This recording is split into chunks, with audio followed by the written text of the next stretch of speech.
इरशाद भट्टी साहब, आपने देखा रीमा उमर साहिबा ने भी, शहजाद इकबाल साहब ने भी इस बात की मजम्मत की है कि रात को छापे मारना, खानदान के अफराद को हरासा करना ये सही नहीं है, इसकी किसी भी तरह से इजाजत नहीं होनी चाहिए। लेकिन दूसरी तरफ ये सवाल उठ रहा है कि अभी लॉन्ग मार्च शुरू नहीं हुआ और तहरीक इंसाफ के कारकुन की जानिब से एक पुलिस एहलकार को गोली मारकर कत्ल कर दिया गया, तो इससे क्या खतरात नहीं लाहक होंगे अमन और अमान को पाकिस्तान में, अगर लॉन्ग मार्च इस मकसद से आगे जाता है कि उसमें फसाद की और लड़ाई झगड़े का खदशा मौजूद हो?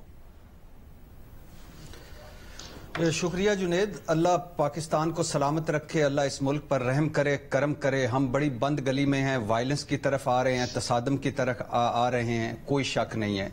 स्टॉक एक्सचेंज कल 56 अरब यानी 96 अरब डूब गए और डॉलर महंगाई और IMF से मुज़ाकरात हमारे चल रहे हैं, पता नहीं क्या बनता है।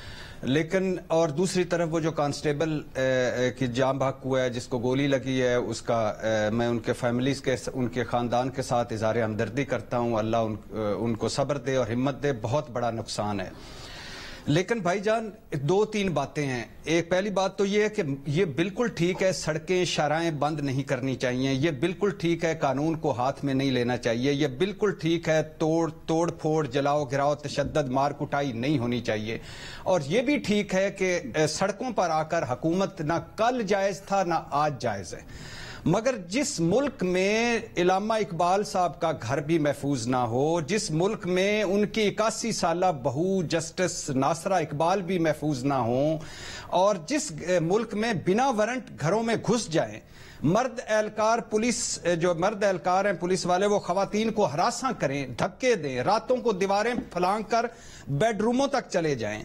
यास्मीन राशिद जो कल कैंसर की मरीजा भी रह चुकी हैं, जो नवाज शरीफ साहब की लम्हा बिलम्हा खैरियत दरियाफ्त करती थी, और जिन्होंने इस्लामाबाद, लाहौर और कराची के डॉक्टर लाहौर में नवाज शरीफ साहब के लिए इकट्ठे कर दी, वो सड़क पे बैठी हुई थी। ये ताकत का इस्तेमाल, ये पुलिस गर्दी, क्या जलसे जुलूस, लांग मार्च जमहूरी हक नहीं? क्या जिनके घरों में वो दाखिल हुए वो उन्होंने कोई कानून तोड़ा था? ये जो सिर्फ पंजाब में 1500 गिरफ्तारियां हो रही हैं, ये किस वजह से हो रही हैं? ये फिरौनियत क्यों है? ये क्यों फिरौनियत है? हुकूमत ये कल क्या कह रहे थे जो आज हुकूमत में PDM, ये कल इन्होंने कहां जलसे नहीं किए, क्या नहीं किया? अच्छा, फिर ये जो हमारे रवैया है, ये इनका हुकूमत का ये जमहूरी रवैया है? क्या मौलाना साहब के लॉन्ग मार्च और फिर धरने को रोका गया था इस तरह, या इस तरह उनके साथ किया गया था कि उससे पहले गिरफ्तारियां कर लें, सारों को कर ली? क्या बिलावल भुट्टो के लॉन्ग मार्च को रोका गया था? ये छापे क्यों? क्या कोई सड़क ब्लॉक हुई है? कोई कानून तो टूटा है?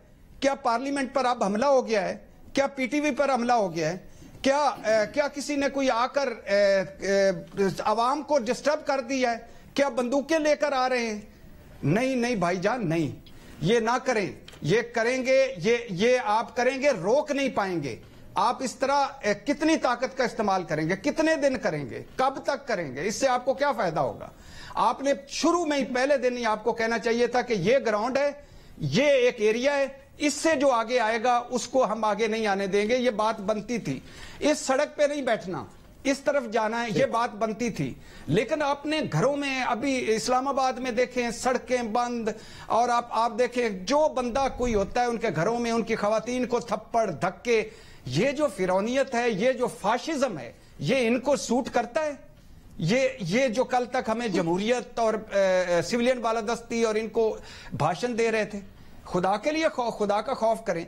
आपने एक वो कर लिया, भांप लिया कि ये ऐसा कर सकते हैं, लिहाजा हम कर रहे हैं। भाई क्यों कर रहे हैं? उन्होंने ऐसा किया है, आने तो दें ना। हम भी अगर उन्होंने ऐसा किया तो हम भी आपके साथ खड़े होंगे कि वो ऐसा ना करें। लेकिन इसके बावजूद ये जो सारा कुछ आप कर रहे हैं, ये गलत है। इस तरह आप उनको ये लॉन्ग मार्च शुरू होने से पहले कामयाब बना रहे हैं, और ऐसा नहीं कर सकते आप। और अगर करेंगे तो कब तक करेंगे? इसी तरह हम वायलेंस की तरफ जाएंगे, तसादम की तरफ जाएंगे। हुकूमत को तहम्मुल से काम लेना चाहिए। जी जुनीद, मैं छोटी सी बात करना चाह रही थी, 30 सेकेंड्स। जी प्लीज कीजिए। पहली बात तो ये, क्या भट्टी साहब ने शेख रशीद साहब को सुना है? वो कह रहे हैं हम जाएंगे, हम जलाओ करेंगे, घेराव करेंगे, खून बहाएंगे।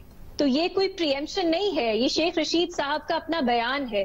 دوسری بات، سپریم کورٹ کا جو فیصلہ ہے وہ یہ کہتا ہے آپ اس طرح کا احتجاج حکومت گرانے کے لیے یا حکومت کے خلاف نفرت پھیلانے کے لیے نہیں کر سکتے۔ کیا ڈیمانڈز ہیں اس لانگ مارچ کی کہ آپ اسمبلیز ختم کریں، اور آپ نے اس کو حق اور باطل کی جنگ بنا دی کہ یہ ایک جہاد کر رہے ہیں آپ۔ تو کیا اس مارچ کے جو مقاصد ہیں وہ آئین کے مطابق ہیں؟ یہ تو ہمیں انتظار کرنے کی ضرورت نہیں ہے نا کہ آگے جا کے کیا ہوگا، یہ تو ہمارے سامنے ہے ابھی، اور شیخ رشید کا بیان بھی ہمارے سامنے ہے۔ ٹھیک ہے حفیظ اللہ ناظری صاحب، دو باتیں صرف، ٹھیک ہے ارشاد بڑی صاحب، چونکہ آپ پہلی بات تو یہ ہے کہ کل جب جے یو آئی والے کہہ رہے تھے کہ ہم اپنے بندوں کو لے کر کور کمانڈر ہاؤس کی طرف جائیں گے، تو وہ اس وقت وہ تھا آئین کے مطابق ہی تھا نا، قانون کے مطابق ہی تھا، ان کو کرنا دیا گیا نا۔ پھر جب گجرانوالے جلسے میں یہ آرمی چیف ڈی جی آئی اور پھر جب ایک ساری تصوراتی باتیں ہیں جی، اب جب تصوراتی باتوں پہ تو آپ نہ کریں، گئے تھے تو دیں بھائی، کون کہتا ہے گراؤ، ان کو اپنا حق تو استعمال کرنے دیں، ان کو اپنا حق تو استعمال کرنے دیں، وہ جمہوری حق ہے ان کا، ان کو کرنے دیں۔ عوام کو روکیں گے، ہم آپ کے ساتھ ہیں۔